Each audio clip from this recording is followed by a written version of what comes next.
Hi hello welcome back to my YouTube channel. ഇത് നമ്മുടെ കർക്കിടകം 31 ഞാൻ ക്ലീനിങ് ചെയ്യുന്നതിൻ്റെ വീഡിയോ എടുത്താണ്. അതായത് ചിങ്ങമാസത്തെ വരവേൽക്കാൻ വേണ്ടിയിട്ട് ഓണത്തിനായിട്ടുള്ള നമ്മുടെ ക്ലീനിങ് ഉണ്ടല്ലോ, ആ വീഡിയോ ആണിത് കേട്ടോ. കുറേയൊക്കെ ക്ലീൻ ചെയ്തിട്ടാണ് ഞാൻ വേണ്ടി ഈ സൈഡിലേക്ക് വന്നത്. പാത്രങ്ങളെല്ലാം ഒന്നും കൂടെ എല്ലാം നല്ലപോലെ കഴുകി വെയിലത്ത് വെച്ച് ഉണക്കിയൊക്കെ വെക്കണം. അതുപോലെ തന്നെ എല്ലാം കബോർഡും എല്ലാം നല്ലപോലെ വൃത്തിയാക്കണം. മുകളിലൊക്കെ വെച്ചിരിക്കുന്ന പാത്രങ്ങളെല്ലാം എടുത്ത് നന്നായിട്ട് കഴുകി വെയിലത്ത് വെച്ച് ഉണക്കിയെടുക്കണം. കുറേ നാളായി വലിയ വലിയ പാത്രങ്ങൾ നമുക്ക് എപ്പോഴും യൂസ് ഇല്ലാത്ത പാത്രങ്ങളൊക്കെ ഉപയോഗിക്കാതിരിക്കുകയാണ്. എല്ലാ പാത്രങ്ങളും കഴുകാനായിട്ട് ഞാനൊരു വലിയ പാത്രത്തിലോട്ട് എടുത്ത് മാറ്റിയിട്ട് മുറ്റത്ത് കൊണ്ട് കഴുകാമെന്ന് വെച്ചു. വലിയ പാത്രങ്ങളൊക്കെ മുറ്റത്ത് കൊണ്ട് കഴുകുന്നതായിരിക്കുമല്ലോ നമുക്ക് സൗകര്യം. പിന്നെ നിങ്ങളും ഇതുപോലെ നിങ്ങളുടെ വീട്ടിൽ ഓണം ക്ലീനിങ്ങൊക്കെ ചെയ്ത് തുടങ്ങിയോ അതോ ചെയ്ത് കഴിഞ്ഞോ? കമൻ്റ് ഇടണേ. പിന്നെ എന്നും വിചാരിക്കും ഒരുപാട് ലോങ് വീഡിയോയും ഷോർട്ട് വീഡിയോ ഒക്കെ ചെയ്യണമെന്ന് വിചാരിക്കും. പക്ഷേ എന്തോ ഒന്നുകിൽ ഞാൻ മറന്നു പോകും വീഡിയോ എടുക്കാനായിട്ട്, അല്ലെങ്കിൽ എടുത്താൽ തന്നെ ചിലപ്പോൾ പോസ്റ്റ് ചെയ്യാനായിട്ട് മറന്നു പോകും. മറവിയുടെ കാര്യത്തിൽ എന്നെ കഴിഞ്ഞിട്ടേ ഉള്ളൂ കേട്ടോ. പിന്നീട് എന്നെ ഹെൽപ്പ് ചെയ്യാനായിട്ട് മോൻ വന്നായിരുന്നു. അവൻ മുകളിൽ നിന്ന് പാത്രം ഞാൻ എടുത്തു കൊടുക്കുമ്പോൾ എല്ലാം പെറുക്കി താഴെ അടുക്കി വെച്ച് തന്നു. അവന് അലർജിയുടെ നല്ല ബുദ്ധിമുട്ടുണ്ട്. അപ്പോൾ അതുകൊണ്ട് അവൻ മാസ്ക് ഉപയോഗിച്ചിട്ടാണ് അടുക്കളയിൽ നിന്നത്. കാര്യം മുകളിലൊക്കെ നല്ല പൊടി കാണുമല്ലോ. അവർ ജനുവരിയിൽ കാവടി എടുത്ത സമയത്ത് വീട് മൊത്തം ക്ലീൻ ചെയ്തായിരുന്നു ഇതുപോലെ. അപ്പോൾ മുകളിലുള്ള എല്ലാം മാറ്റി പാത്രങ്ങളെല്ലാം കഴുകി ഉണക്കിയപ്പോൾ പേപ്പറൊക്കെ മാറ്റി വിരിച്ച് വൃത്തിയാക്കി വെച്ചതാണ്. അത് കഴിഞ്ഞിട്ട് എപ്പോഴും എനിക്ക് ക്ലീൻ ചെയ്യാൻ ബുദ്ധിമുട്ടാണ്. എല്ലാം കൂടെ നമുക്ക് എപ്പോഴും ക്ലീൻ ചെയ്യാൻ പറ്റത്തില്ലല്ലോ. അപ്പോൾ ആ മഴക്കാലം കൂടെ ആയതുകൊണ്ട് എല്ലാം പെൻഡിങ്ങിലിട്ടിട്ട് ഇപ്പോൾ ഓണമായപ്പം ചെയ്യാതിരിക്കാനും പറ്റത്തില്ല. അങ്ങനെ ക്ലീനിങ് ചെയ്യുമായിരുന്നു. പിന്നെ എല്ലാ പ്രാവശ്യവും ഇതുപോലെ നല്ലപോലെ ഡീപ്പ് ക്ലീനിങ് ചെയ്യുന്നത് എനിക്ക് തോന്നുന്നത് ഓണത്തിനും അല്ലെ ഇതുപോലുള്ള കാവടിയോ ശബരിമലയിലൊക്കെ പോകുന്ന സമയത്തൊക്കെയാണ് ഡീപ്പ് ക്ലീനിങ് ചെയ്യാറുള്ളത്. ക്ലീനിങ് മാത്രമല്ല കേട്ടോ, ഇപ്രാവശ്യം കുറേ ഫ്ലിപ്കാർട്ട് പ്രോഡക്റ്റൊക്കെ ഞാൻ മേടിച്ച് പാത്രങ്ങളൊക്കെ മേടിച്ചിട്ടുണ്ടായിരുന്നു. അപ്പം നമ്മുടെ കണ്ടെയ്നറിലൊക്കെ പൊടികളൊക്കെ മാറ്റി ഞാൻ അതിനകത്തോട്ടൊക്കെ മാറ്റി ചേഞ്ച് ചെയ്ത് മൊത്തത്തിൽ ഒന്ന് വെടിപ്പാക്കി വെക്കാമെന്ന് വിചാരിച്ചാൽ അങ്ങനെ പാത്രങ്ങളൊക്കെ മേടിച്ചത്. പിന്നെ ഈ കാണുന്ന കബോർഡുണ്ടല്ലോ, നമ്മൾ പെര പണിഞ്ഞ സമയത്ത് വെച്ചിരുന്ന കബോർഡാണ്. പക്ഷേ MDFൻ്റെ മറ്റോ മെറ്റീരിയൽ ആയത് കാരണം എല്ലാം ഇളകി പോയിട്ടുണ്ട്. ഇനിയിപ്പോൾ നന്നായിട്ട് അടുക്കളയെല്ലാം മോഡിഫൈ ചെയ്തെടുക്കണം.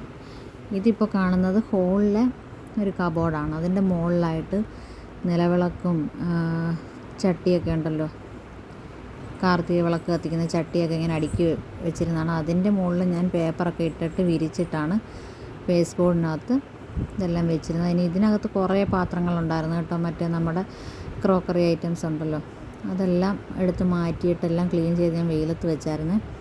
പക്ഷെ അത് വീഡിയോ എടുക്കാൻ വിട്ടുപോയിട്ടുണ്ടായിരുന്നു. എന്നിട്ട് ഞാൻ ഈ കബോർഡെല്ലാം നന്നായിട്ട് ലോഷനും ഒക്കെ ഇട്ട് നന്നായിട്ട് തുടച്ച് വൃത്തിയാക്കിയിട്ട് അതിന് ശേഷം വേണമല്ലോ ഇനി എല്ലാം നമുക്ക് ഉണങ്ങിയ പാത്രങ്ങളെല്ലാം കൊണ്ടുവന്ന് അടുക്കി വെക്കാനായിട്ട്.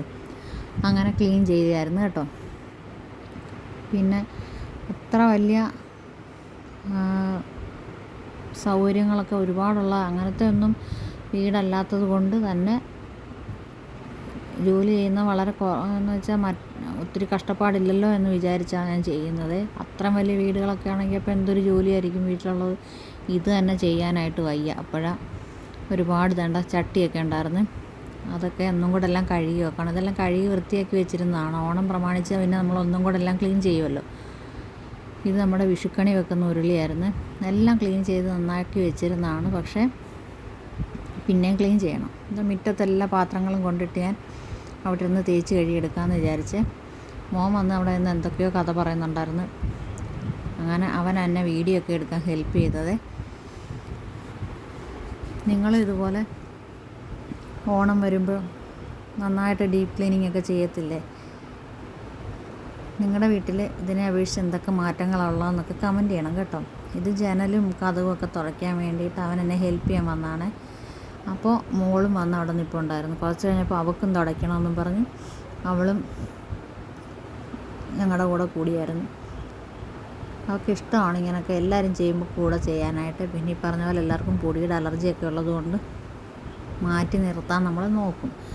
അമ്മയാണെങ്കിൽ മുറ്റത്ത് പാത്രങ്ങളൊക്കെ കൊണ്ട് വെക്കാനായിട്ട് പോകുന്ന നിങ്ങളിപ്പോൾ കണ്ട അകത്തുനിന്ന് പാത്രങ്ങളൊക്കെ മുറ്റത്ത് കൊണ്ട് വെക്കാമെന്ന് വിചാരിച്ചാണ്. എല്ലാ പാത്രങ്ങളും കൂടെ നമുക്ക് ഒന്നിച്ച് കഴുകി ഉണക്കാൻ പറ്റത്തില്ല. അപ്പോൾ പാത്രങ്ങളും പിന്നെ അത്യാവശ്യ സാധനങ്ങൾ, ഇതൊക്കെ തീയിടാനുള്ള പേപ്പറുകളാണ്, കത്തിച്ച് കളയേണ്ടാണ്. മുകളിൽ നിന്നൊക്കെ എടുത്ത പേപ്പറുകളുണ്ട്, ഇതൊക്കെ അമ്മയെടുത്ത് വെളിയിൽ കൊണ്ട് വെക്കാമായിരുന്നു. പിന്നെ 3 പേരും കൂടെ ഞങ്ങൾ പതുക്കെ ഓരോന്നും തുടച്ച് വൃത്തിയാക്കി എടുക്കുന്നുണ്ട് കേട്ടോ. ഇനി ഈ കാണുന്നത് നമ്മൾ പഴയ ടിന്നിനകത്തൊക്കെയുള്ള സാധനങ്ങളുണ്ടല്ലോ, അതെല്ലാം കൂടെ പുതിയ സാധനങ്ങൾ, പുതിയ കണ്ടെയ്നർ മേടിച്ചില്ലേ, അതിലോട്ട് മാറ്റിയതാണ്. എന്നിട്ട് ഇനി നമുക്ക് പഴയതെല്ലാം കഴുകി വൃത്തിയാക്കി ഉണക്കാൻ വെക്കാമല്ലോ. അതിന് വേണ്ടിയിട്ട് നേരിട്ടിപ്പം ഇതെല്ലാം തുടച്ച് വൃത്തിയാക്കിയ ടിന്നാണ്, അതിനകത്തോട്ട് പുതിയ ടിന്നിനകത്തോട്ടെല്ലാം മാറ്റി കൊടുക്കാമെങ്കിൽ നമുക്ക് ഇനി പകർത്തേണ്ട ജോലിയില്ലല്ലോ, അതുകൊണ്ടാണ് ഇങ്ങനെ ചെയ്തത്. പിന്നെ നല്ല, എനിക്ക് തോന്നുന്നു നല്ല ക്വാളിറ്റി മെറ്റീരിയലായിരുന്നു, ക്വാളിറ്റി ആയിട്ടുള്ള ഐറ്റംസ് ആയിരുന്നു കേട്ടോ ഈ കിച്ചൺ കണ്ടെയ്നറൊക്കെ. അതും പല വലുപ്പത്തിലുള്ളത് നമുക്ക് വളരെ യൂസ്ഫുൾ ആയിട്ടുണ്ട്. പല വലുപ്പം എന്ന് പറഞ്ഞാൽ നമുക്ക് ചെറിയ ചെറിയ ഐറ്റംസൊക്കെ ഇടാനായിട്ട് നമുക്ക് ചെറിയ ടിന്നുകളുണ്ട്. അത്യാവശ്യം കൂടുതൽ എമൗണ്ട് നമ്മൾ വെക്കുന്ന സാധനങ്ങൾ ഇടാനായിട്ട് കുറച്ചും കൂടെ വലുതുണ്ട്. അങ്ങനെ 4 ടൈപ്പ് സൈസുണ്ട് കേട്ടോ, 4 സൈസിലുള്ള കിച്ചൺ കണ്ടെയ്നറായിരുന്നു ഇതൊക്കെ. പിന്നെ അമ്മയാണെങ്കിൽ മുറ്റത്ത് തുണികളൊക്കെ കഴുകി ഉണക്കാനിട്ടിട്ടുണ്ട്. അതിന് തന്നെ ഹെൽപ്പ് ചെയ്യാനായിട്ട് വന്നിരിക്കുന്ന ആളിനെ കണ്ടോ, റൊണാൾഡോയുടെ ജേഴ്സിയൊക്കെ ഇട്ടിരിക്കുന്നുണ്ടോ. ഇത് നമ്മുടെ ഫുട്ബോൾ പ്രമാണിച്ച് ഇവരുടെ സ്കൂളിൽ ജേഴ്സി ഡേ ഉണ്ടായിരുന്നു. അപ്പോൾ ഓരോ ഹൗസിനും ഓരോ ടീമിൻ്റെ റൊണാൾഡോ അങ്ങനെയൊക്കെ ഓരോരുത്തരുടെ വെച്ച് ഒരു യൂണിഫോം ജേഴ്സി വാങ്ങിപ്പിച്ചായിരുന്നേ. എന്നിട്ട് ഒരു ദിവസം അവർ ഫുട്ബോളൊക്കെ വെച്ച് സെറ്റ് ചെയ്ത് അങ്ങനെ പിള്ളേർക്ക് ഒരു ലോകകപ്പിൻ്റെ ഒരു ഇമേജൊക്കെ കാണിച്ചു കൊടുത്തു. എന്ന് വെച്ചാൽ അവർക്ക് ലോകകപ്പ് ഫുട്ബോൾ ആ ഒരു സ്പിരിറ്റ് അവരിൽ ഉണ്ടാക്കിയെടുക്കാനായിട്ടായിരിക്കും അങ്ങനെ ചെയ്തത്. പിന്നെ കുറച്ച് ദിവസം മഴയായതുകൊണ്ട് ഒരുപാട് ജോലികൾ നമുക്ക് പെൻഡിങ് ആയി പോയിട്ടുണ്ടായിരുന്നു. സാധാരണ നമ്മൾ കുറച്ചും കൂടെ നേരത്തെയൊക്കെ എല്ലാം ചെയ്ത് വെക്കത്തില്ലേ, ഉണക്കാനും പെറുക്കാനും ഒക്കെ ഉള്ളത്. അതൊക്കെ നമുക്ക് തുണികളായാലൊക്കെ ഉണക്കാനൊക്കെ എല്ലാവർക്കും ബുദ്ധിമുട്ടായി കാണുമല്ലോ ഇപ്പം മഴയായതുകൊണ്ടേ. പിന്നെ ഇത് കണ്ടോ, ഇത് കബോർഡെല്ലാം ക്ലീൻ ചെയ്ത് തുടച്ച് വൃത്തിയാക്കിയിട്ട് പേപ്പറൊക്കെ ഇട്ട് നമുക്ക് ഉണങ്ങിയ പാത്രങ്ങളിലൊക്കെ സാധനങ്ങൾ നിറച്ച് വെക്കാൻ വേണ്ടിയിട്ട് ഞാനെല്ലാം തുടച്ചെടുക്കുമായിരുന്നു. ഈ കബോർഡിൻ്റെ പ്രത്യേകത എനിക്ക് തോന്നുന്നു ഒട്ടും തന്നെ വെള്ളം തൊടാൻ പറ്റത്തില്ല. വെള്ളം തൊട്ട് കഴിയുമ്പോഴാണ് തോന്നുന്നു പൊടിഞ്ഞു പോകുന്നത്. ഇത്തരം കബോർഡ് നിങ്ങളുടെ വീട്ടിലുണ്ടെങ്കിൽ നിങ്ങൾ അതിൻ്റെ അഭിപ്രായം ഒന്ന് പറയണേ. കാര്യം എല്ലാ കബോർഡും പൊടിഞ്ഞു, വെള്ളം എപ്പോഴും വീഴുന്ന ഭാഗത്തുള്ള കബോർഡുകളൊക്കെ ആണെങ്കിൽ നമുക്ക് നേരത്തെ തന്നെ ഇളകി പോയിട്ടുണ്ടായിരുന്ന അടപ്പും ഒക്കെ ആയിട്ട്. പിന്നെ ഇത് നമ്മൾ പൊടികൾ വെക്കുന്ന ഭാഗത്തായതുകൊണ്ട് വലിയ കുഴപ്പമില്ലായിരിക്കുകയാണ്. പക്ഷേ വാഷ് ബേസിൻ്റെ താഴെ വരുന്ന കബോർഡ് മൊത്തത്തിൽ അതിൻ്റെ എല്ലാം ഇളകി പോയിട്ട് ഇപ്പോൾ ഓപ്പണായിട്ട് കിടക്കുക, എല്ലാം കൂടെ ദൂരെ വലിച്ചെറിഞ്ഞ് കളഞ്ഞു. അത്രയ്ക്ക് നമുക്കെന്തോ ഒരു സാറ്റിസ്ഫാക്ഷൻ ഇല്ലാത്തൊരു മെറ്റീരിയലായിപ്പോയി. പിന്നെ ഇപ്പം ഞാനാണെങ്കിൽ ഇതെല്ലാം ലോഷനൊക്കെ ഇട്ട് തുടച്ച് വൃത്തിയാക്കി അതിനകത്തോട്ട് സാധനങ്ങൾ മാറ്റി വെക്കാൻ വേണ്ടിയിട്ടാണ് ഇങ്ങനെ ക്ലീൻ ചെയ്തെടുക്കുന്നത്. വർഷത്തിലൊരിക്കലൊക്കെ വെള്ളം തൊട്ടെന്ന് വിചാരിച്ച് എന്ത് പറ്റാനല്ലേ. വർഷത്തിലൊരിക്കലല്ല, കബോർഡൊക്കെ ഞാൻ ഇടയ്ക്കിടയ്ക്ക് തുടച്ച് വൃത്തിയാക്കാറുണ്ട് കേട്ടോ. പല്ലിയും പാറ്റയൊക്കെ കയറാതിരിക്കാൻ വേണ്ടിയിട്ട് വല്ലപ്പോഴും ഡെറ്റോളോ ലോഷനൊക്കെ ഒഴിച്ച് തുടച്ച് വൃത്തിയാക്കി വെക്കാറുണ്ട്. പിന്നെ ഈ ഭാഗത്തുള്ള കബോർഡിനൊക്കെ വലിയ കുഴപ്പങ്ങളൊന്നുമില്ല, പ്രത്യേകിച്ച് പൊടികളും ഒക്കെ വെക്കുന്നത് കൊണ്ടായിരിക്കാം. പിന്നെ എന്ത് പറഞ്ഞാലും ക്ലീനിങ് എന്ന് പറഞ്ഞാൽ വളരെ കഷ്ടപ്പാട് പിടിച്ച ജോലിയാണ്. നല്ല കഷ്ടപ്പാടുണ്ട് നമുക്ക്. 2 ദിവസം 3 ദിവസമൊക്കെ എടുത്തായിരിക്കും നമ്മൾ ഇത്രയും ക്ലീനിങ് ചെയ്ത് വരുന്നത്.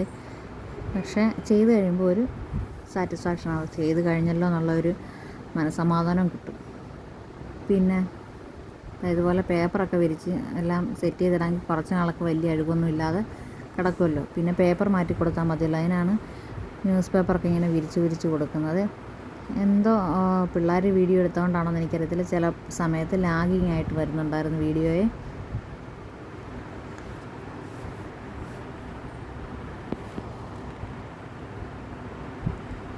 ഇത് കബോർഡിൻ്റെയും ഒക്കെ ക്ലീനിങ്ങിന് ആ സമയത്ത് ഞാനാണെങ്കിൽ വീടിൻ്റെ തറയൊക്കെ തുടച്ച് എല്ലാം വൃത്തിയാക്കിയിട്ടുണ്ടായിരുന്നു. ഇനി എന്നാലും തുടച്ചാലും മാത്രമേ നമുക്ക് സാധനങ്ങളൊക്കെ എടുത്തതിൻ്റെയും പിടിച്ചതിൻ്റെയും പൊടിയൊക്കെ വീണ് കിടക്കുമല്ലേ. അപ്പം വീട് മൊത്തം ഒന്നും കൂടെ തറയൊക്കെ തുടച്ച് ക്ലീൻ ചെയ്യണം. ഇത് തന്നെ ക്ലീനിങ്ങിൻ്റെ വീഡിയോ ഞാൻ 2ആയിട്ടാണ് ഇടുന്നത്.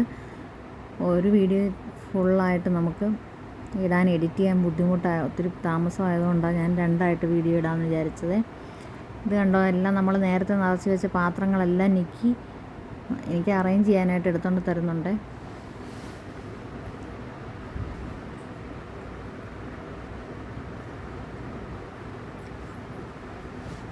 അവധി ദിവസങ്ങളിലാണെങ്കിൽ മാത്രമേ നമുക്ക് ഇവരെയൊക്കെ ഇങ്ങനെ നമ്മുടെ കൂടെ കൂട്ടി അവരൊന്ന് ചെയ്യിപ്പിക്കാനൊക്കെ പറ്റത്തുള്ളൂ. അല്ലാത്ത ദിവസം അവർക്ക് സമയമില്ലല്ലോ. ഉള്ള സമയത്ത് തന്നെ അവർക്ക് അവരുടെ ജോലി ചെയ്യാൻ തന്നെ സമയം തികയുന്നില്ല. സ്കൂളിൽ പോകേണ്ട ദിവസങ്ങളിൽ രാവിലെ അവരുടെ കാര്യങ്ങൾ ചെയ്തിട്ട് വരുമ്പോൾ തന്നെ വാൻ വരാൻ സമയമാവും. പിന്നെ മഴയുണ്ടോ ഇപ്പം നിങ്ങളുടെയൊക്കെ സ്ഥലത്ത്? വെയിലാണെങ്കിൽ കിട്ടിയ സമയത്ത് നമ്മൾ നമ്മുടെ ജോലിയൊക്കെ പെട്ടെന്ന് തീർക്കാൻ നോക്കുമല്ലേ. എല്ലാവരും അങ്ങനെയൊക്കെ തന്നെയല്ലേ ചെയ്യുന്നത്. പിന്നെ നീ ആ അടുക്കളയിലെ സ്ലാബും ഒക്കെ പൊടിയൊക്കെ വീണ് കിടക്കുമല്ലായിരുന്നു, അതെല്ലാം കൂടെ ഒന്നും കൂടെ തുടച്ച് ക്ലീൻ ചെയ്ത് വൃത്തിയാക്കി കഴിയുമ്പോൾ അടുക്കള ഫുള്ളായിട്ട് ക്ലീൻ ചെയ്ത് കിട്ടുമല്ലോ. അതിനായിട്ട് ഞാൻ തുടയ്ക്കാൻ തുടങ്ങിയിട്ടുണ്ട്. ഞാൻ അടുക്കളയൊക്കെ എപ്പോഴും ഡെയിലി തുടയ്ക്കുന്നത് ലൈസോളിൻ്റെ ലോഷനോ ഡെറ്റോളോ ഒക്കെ ഒഴിച്ചിട്ടായിരിക്കും അടുക്കളയുടെ സ്ലാബൊക്കെ തുടയ്ക്കുന്നത്. എപ്പോഴും നമ്മുടെ കിച്ചൺ നല്ല ക്ലീനായിട്ടിരിക്കണമല്ലോ. നമ്മൾ ആഹാരം കഴിക്കുന്ന ഭാഗം ഉണ്ടാക്കുന്ന വശമല്ലേ, അപ്പോൾ നമുക്ക് വൃത്തി ഏറ്റവും കൂടുതൽ വേണ്ടത് കിച്ചണിലായിരിക്കും. അതുകൊണ്ട് തന്നെ ഞാൻ എപ്പോഴും സ്ലാബ് ക്ലീൻ ചെയ്യുമ്പോഴും സ്റ്റൗ ക്ലീൻ ചെയ്യുമ്പോഴും ഒക്കെ ലോഷനോ ഡെറ്റോളോ ഉപയോഗിക്കാറുണ്ട്. ഇത് കണ്ടോ, ഇതൊക്കെ നമ്മുടെ ഇങ്ങനെ സോപ്പ്, സ്ക്രബ്ബർ, ഡെറ്റോൾ, ലൈസോളൊക്കെ വെക്കുന്ന ഭാഗമായിരുന്നു. അതൊക്കെ ഞാൻ അറേഞ്ച് ചെയ്ത് വെച്ചിട്ടുണ്ട്. ഇത് പിറ്റേ ദിവസം ഞാൻ ചെയ്ത ജോലിയാണ് കേട്ടോ. തലേ ദിവസം എടുത്തു വെച്ച ആ നിലവിളക്കും ഊട്ടുപാത്രങ്ങളും ഒക്കെ ഉണ്ടായിരുന്നല്ലോ, അതെല്ലാം ഞാൻ പിഴുപുളി ഉണ്ടല്ലോ, പിഴുപുളിയും മറ്റേ ലിക്വിഡും സോപ്പിൻ്റെ ലിക്വിഡും ഉപയോഗിച്ച് എല്ലാം നന്നായിട്ട് തേച്ച് മിനുക്കി എടുക്കുമായിരുന്നു. നന്നായിട്ട് തേച്ച് വൃത്തിയാക്കി വെക്കാമെങ്കിൽ ഇനി അടുത്തത് നമ്മളിതൊക്കെ ഉപയോഗിക്കുന്നത് ചിലപ്പോൾ തൃക്കാർത്തികയ്ക്കായിരിക്കും എല്ലാത്തിൻ്റെയും ഉപയോഗം വരുന്നത്. അപ്പോഴത്തേക്കിന് വലിയ മെനക്കേട് കാണത്തില്ല, വൃത്തിയായിരിക്കുന്നതുകൊണ്ട്. പിന്നെ നിങ്ങളുടെയൊക്കെ നാട്ടിൽ തൃക്കാർത്തികയ്ക്കല്ലാതെ എല്ലാ വിളക്കുമൊക്കെ കത്തിച്ച് എന്തെങ്കിലും ആഘോഷമുണ്ടോ? ദീപാവലിക്കും കത്തിക്കാറുണ്ട് കേട്ടോ. പക്ഷേ ഞാൻ പറ്റുവാണെങ്കിൽ മാത്രം ട്രൈ ചെയ്യണമെന്ന് വിചാരിക്കും. പക്ഷേ എന്തോ എനിക്കിതുവരെ നടന്നിട്ടില്ല. ഇനിയെങ്കിലും കത്തിക്കണമെന്ന് എനിക്ക് ആഗ്രഹമുണ്ട്. അതുപോലെല്ലാം തേച്ച് വെച്ചിട്ടുണ്ട്. ഇനി ഇതെല്ലാം കഴുകി വൃത്തിയാക്കി വെയിലത്ത് ഉണങ്ങാൻ വെക്കണം.